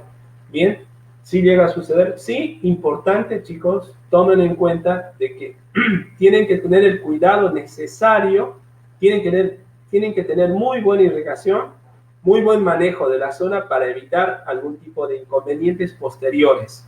Bien, eso comparto plenamente. También, obviamente que el efisema hay que saberlo tratar, hay que tener cuidado, involucra otro tipo de tratamiento. Bien. Hay otra pregunta más, muy bueno, la doctora Samantha Soto, ya casi estamos casi por ahí, ya también por finalizar, también vamos a ir respondiendo a unas 3 preguntas más, mi querido Doc. Hoy tenemos una charla maratónica, realmente muy maratónica, diferente a todas, estamos muy felices, realmente estamos muy felices. Excelente charla, doctores. ¿Qué se puede hacer cuando un paciente presente hemorragia después de la extracción? Y también cuando hay daño en algún nervio. Gracias. Dos Bueno, preguntas muy interesantes. básicamente son dos caminos totalmente distintos, ¿verdad? Vamos a ir de lo simple a lo complejo, ¿verdad? Bueno, básicamente la hemorragia por extracción puede ser mediata o inmediata, ¿verdad? Eso hay que tener en cuenta siempre. Lo que nos ocurre normalmente es que el paciente suele sangrar posterior a la cirugía 24-48 horas después. Estamos hablando normalmente de un origen, de algún tipo de origen secundario que pueda ser, ¿verdad? O lo más común que tenemos nosotros es dentro de las primeras 24, entre las primeras 12 y 24 horas, que es lo más común que solemos tener. Recuerden que hay una hemorragia primaria y una hemorragia secundaria, ¿verdad? Al abrir una hemorragia de características secundarias, tenemos que buscar más allá de lo que nosotros estamos viendo o más allá de lo que ven nuestros ojos. Básicamente es lo que yo siempre digo, porque esa hemorragia primaria es aquella inmediata en la cual nosotros entre las 12 y 24 horas la tenemos a mano. Nosotros primero, lo primero que hacemos es evaluar bien de dónde viene la hemorragia, si es el tejido blando o el tejido duro. Lo primero que hacemos es lavar, pero con todo lo que tengamos con solución fisiológica a presión y ahí evaluar de dónde viene el sangrado. Si es un sangrado óseo, que puede ser producto de la osteotomía o que teníamos en la osteotomía y se pudo haber generado durante ese transcurso, podemos utilizar o podemos adecuarnos a millones de cosas, desde eh, la cera de hueso que podemos utilizar. Nosotros utilizamos mucho acá Espongostan, Surgicel. También podemos utilizar las esponjas de celulosa, Hemostop, Hemospum, no sé el nombre comercial que pueda haber allá, pero son celulosa oxidada, que es el Surgicel, ¿verdad? El Hemospum creo que es gel de colágeno o cosas como esa que también nos permiten a nosotros empaquetar y no permitir que haya un sangrado intraóseo en la superficie que nosotros tuvimos allí, ¿verdad? Son todos materiales reabsorbibles los que colocamos allí, ¿verdad? Evidentemente, lo que no es reabsorbible es la cera de hueso, pero perfectamente se puede utilizar. Si la utilizamos en sangrados intracraneales, ¿por qué no la utilizaríamos en sangrados intraóseos, ¿verdad? Eh, entonces, el lavar básicamente es lo más importante, evaluar de dónde viene. Y es un sangrado del tejido blando, yo les recomiendo una electrocauterización, es fundamental, muy bueno, o una ligadura, si pueden encontrar el vaso, es fantástico, ¿verdad? Pero básicamente una coagulación con el lecho cauterio es lo que nosotros solemos utilizar, ¿verdad? Y a nivel alveolar, eso es lo que les puedo sugerir, ¿verdad? Utilizamos también el ácido tranexámico, utilizamos mucho el que viene en polvo, viene en una cápsula, el ácido tranexámico. En la Argentina creo que está Transamin, que es ácido tranexámico, en el cual viene en una cápsula y rompemos la cápsula y depositamos en el interior del alveolo ese polvo de la cápsula y funciona realmente, funciona muy bien. Encima ponemos un material reabsorbible que normalmente nos inclinamos mucho por el Spongostam, que utilizan a nivel craneal mucho los neurocirujanos y funciona muy bien. Nosotros lo utilizamos a nivel intraalveolar y lógicamente la sutura que hagamos nosotros. De nada sirve que nosotros hagamos una sutura matambre con con un sangrado que nosotros no podemos controlar. O sea, recuerden siempre eso, un sangrado incontrolable, aunque usted le den 25 puntos, va a seguir sangrando, ¿verdad? Entonces tengan en cuenta esa clase de cosas que hay que tratar realmente el sangrado propiamente dicho. En cuanto a Perfecto, las sí. lesiones nerviosas, bueno, hagamos de cuenta que vamos a hacer muy fácil, ¿verdad? Es, si yo tengo el nervio, si este es el nervio, y cuando yo saco la pieza dentaria, le pego al nervio y resulta ser de que expongo un poquitito, eh, hagamos cuenta de que el nervio es un cable, de lo cual el aislante es la goma y el interior es el cobre del cable. ¿Está claro?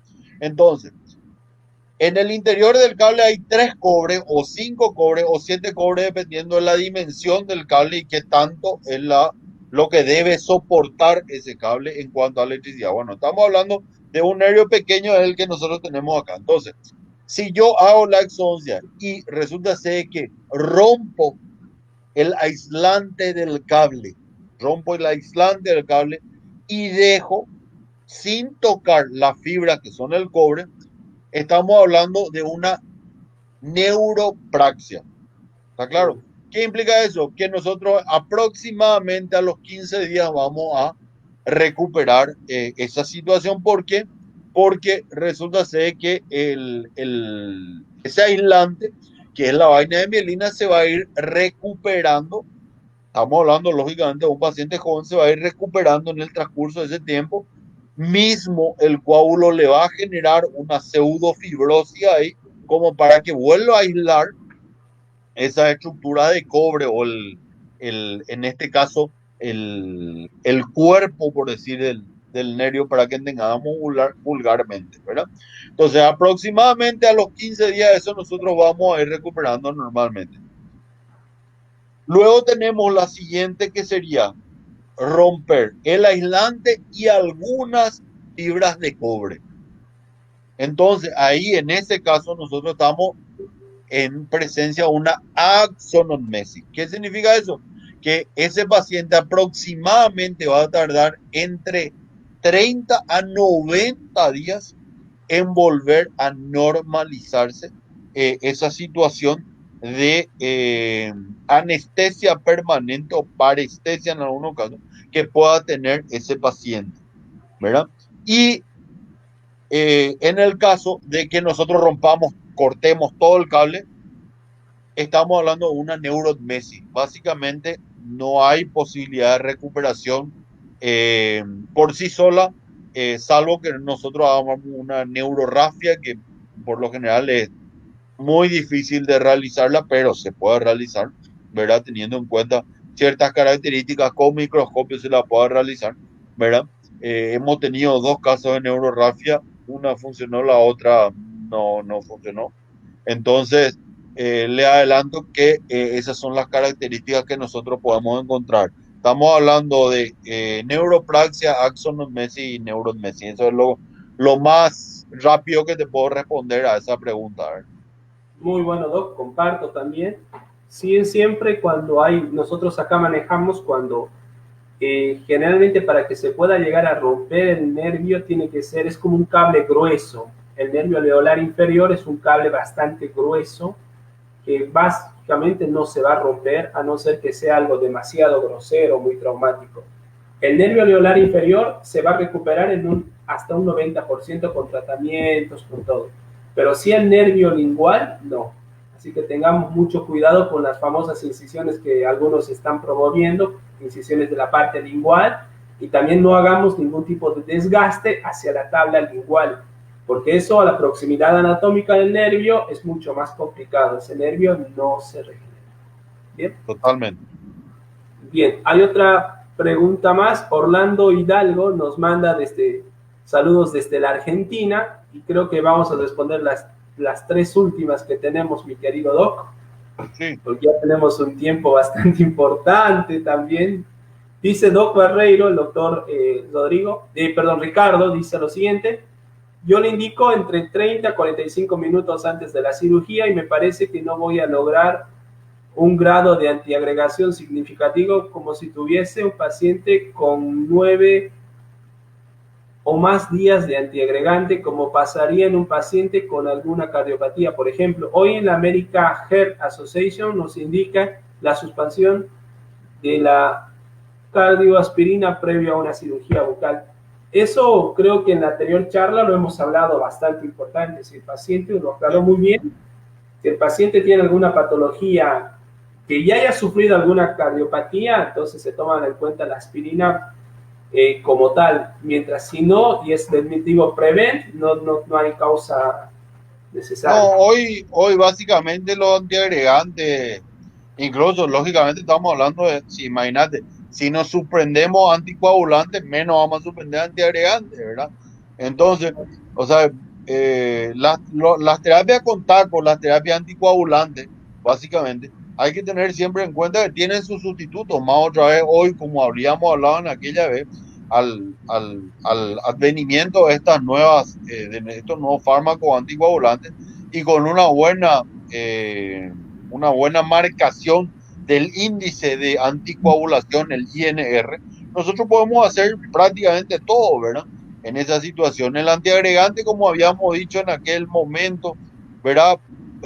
Si nosotros no tenemos una patología cardíaca que ya se ha desarrollado, lo podemos suspender 5 a 7 días antes, iniciarlo 2 días después. Si la patología ya se desarrolló, como por ejemplo el paciente tuvo un antecedente de algún tipo de un evento coronario que haya podido tener y el paciente está antiagregado, y bueno, y no lo suspendamos, o sea, utilicemos medios locales para evitar la hemorragia y listo, ¿verdad? Lo mismo que dijimos, ¿verdad? Tener en cuenta los AINES, no están, básicamente se han hecho muchos trabajos que han indicado AINES antes de la cirugía y después de la cirugía. No está probado que el dolor premedicando AINES sea menor que después de la cirugía. O sea, no está. Lo único que se probó que funciona en esa clase de cosas es la dexametasona. Y la dexametasona sí funcionó realmente como medio antihematoso. ¿Qué implica eso? Que disminuyó realmente el edema y la situación de dolor en aquellos pacientes que realmente podían haber sufrido mayor cantidad de dolor. ¿Sabes? Dentro de eso, la dexametasona es la que hoy lleva las de ganar en todas las situaciones de premedicación, incluso en relación a los antibióticos, ¿verdad? Porque muchas escuelas todavía hablan de sí o no en pacientes sanos, hace falta, no hace falta. Entonces, particularmente nosotros no somos en pacientes sanos premedicar antibióticos incluso. Sí hacemos, ya te dije, profilaxis y listo, nada más. Perfecto, muy claro, mi querido Doc. La doctora Gloria Rocío nos manda, gracias doctores, muy buenas recomendaciones. Y vamos a ir respondiendo y creo que ya estamos por ahí también. Una pregunta más y después creo que ya estamos también. El doctor Nicolás Alvarenga, ¿cómo se produce ante un enfisema? Gracias por la charla, doctores. ¿Cómo se procede ante un enfisema? Y bueno, básicamente hay que tener en cuenta de que un enfisema es la acumulación de aire en la subyacencia o la adyacencia de los tejidos, ¿verdad? Tengan en cuenta, cuando yo tengo aire a nivel cervical, cuando nosotros tenemos situaciones de aire a nivel cervical, hay que tener muy en cuenta de que ese aire a nivel cervical, lo máximo que puede hacer es trasladarse a la región del tórax. ¿Está claro?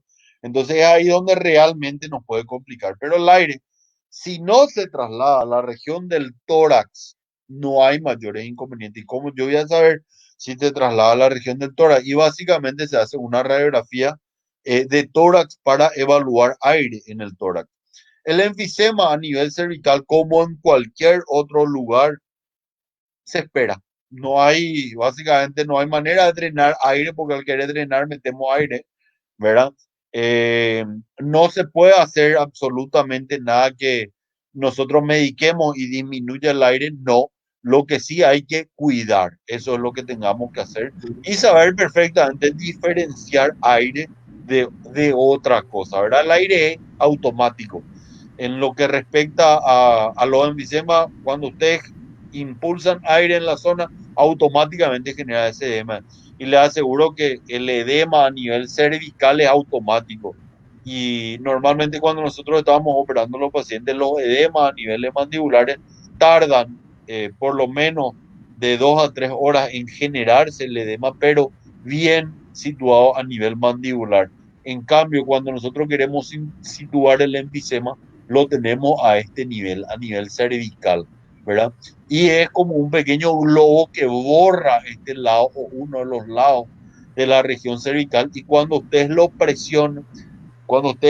presionan, eso va a crepitar, va a generar una crepitación muy característica de un enfisema.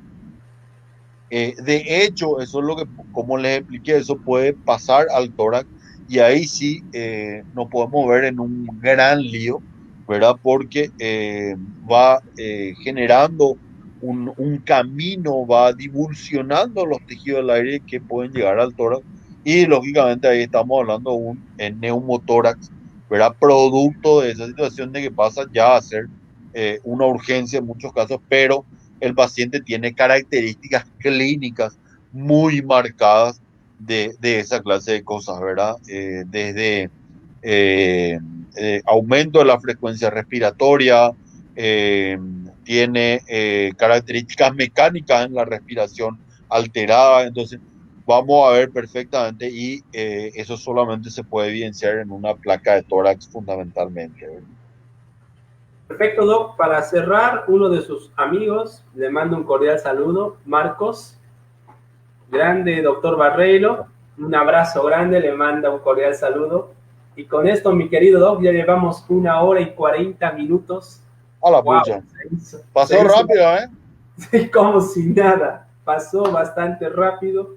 De acá de la plataforma, querido Doc, en serio, muchas gracias por su tiempo, gracias por la sencillez que usted brinda, gracias por la pasión que le mete a la docencia.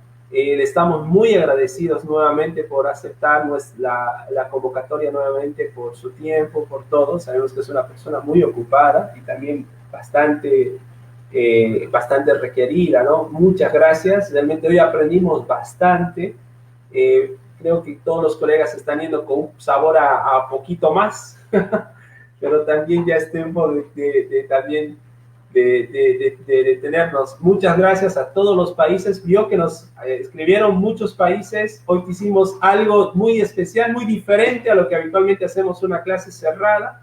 Y realmente, Doc, muchas gracias. Por favor, hay gente que nos escribe por privado, díganles por dónde lo pueden contactar, también para que la gente, los colegas también lo vayan siguiendo y también le vayan preguntando capaz algunas cosas, algunas dudas que tengan.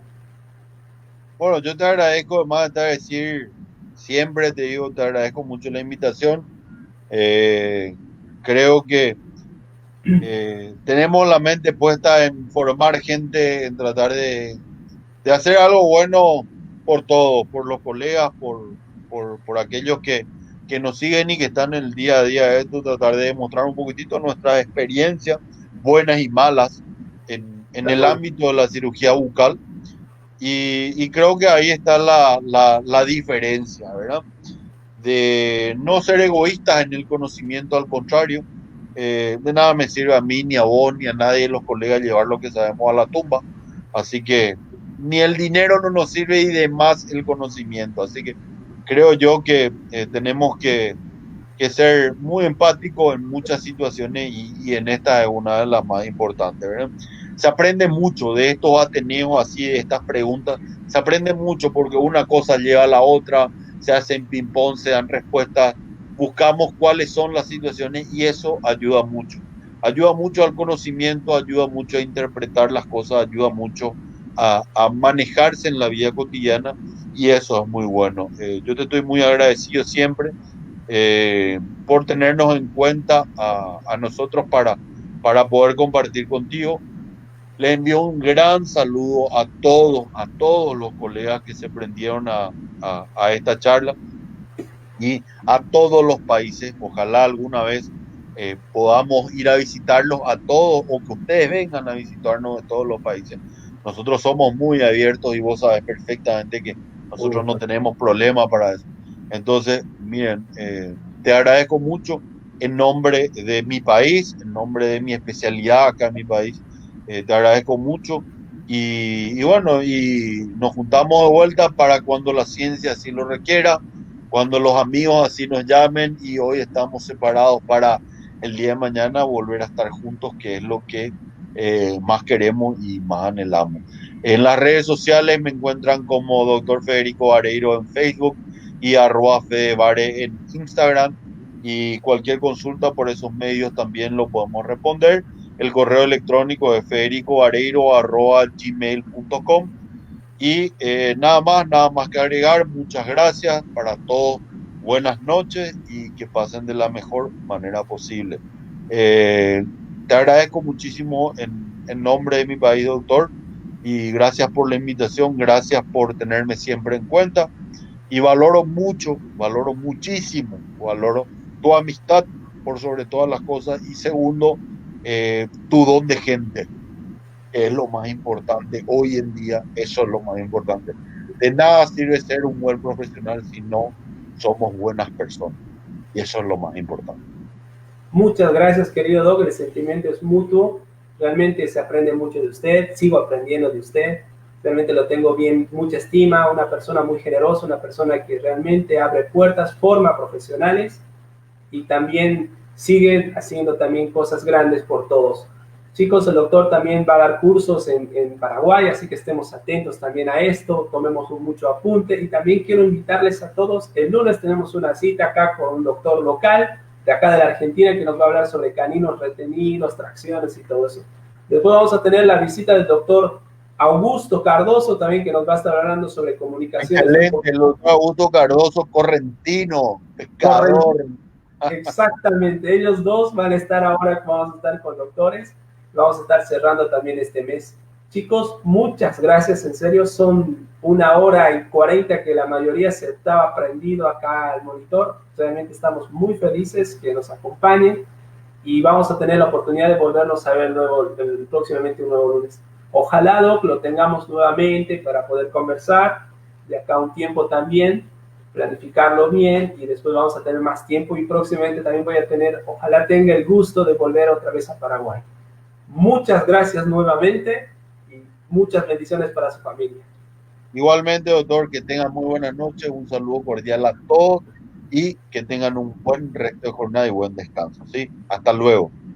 Gracias, hasta luego. Hasta luego.